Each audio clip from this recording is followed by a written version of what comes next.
കാന്താരി ചമ്മന്തി. കാന്താരി മുളകും കരിവേപ്പിലയും ചെറിയ ഉള്ളിയും ഇഞ്ചിയും തേങ്ങയും കല്ലുപ്പും പച്ച വെളിച്ചെണ്ണയും. ഇതാണ് അതിൻ്റെ കോമ്പിനേഷൻ. തേങ്ങ ഇട്ടു, പച്ചമാങ്ങ തൊലിയോടുകൂടി,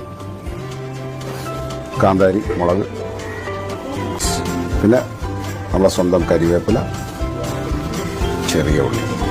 ഇനി ഇതിനകത്ത് നമ്മൾ ഇഞ്ചിയും കൂടെ ചേർക്കും. ഇഞ്ചി ഇതെല്ലാം കൂടെ മിക്സ് ചെയ്യുക.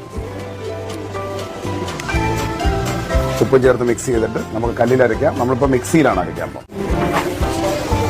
നമുക്കൊരു ചമ്മന്തി അരയ്ക്കാം. ലേശം പച്ച വെളിച്ചെണ്ണ,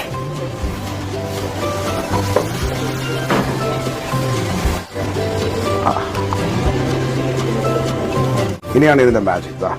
ശുദ്ധമായ വെളിച്ചെണ്ണ ഒഴിക്കുക. അങ്ങോട്ട് കുഴയ്ക്കുക, നന്നായിട്ട് കുഴയ്ക്കുക. ടേസ്റ്റ് ചെയ്ത് നോക്കുക. സെറ്റല്ലേ? വെച്ചതിന് ശേഷം ഉരുട്ടിയെടുക്കുക. നമ്മളെ പണ്ടൊക്കെ അമ്മച്ചിമാർ ഇങ്ങനെ കൊണ്ട് ഉരുട്ടിയെടുത്തിട്ട് ഇങ്ങനെ ഡ്രോപ്പ്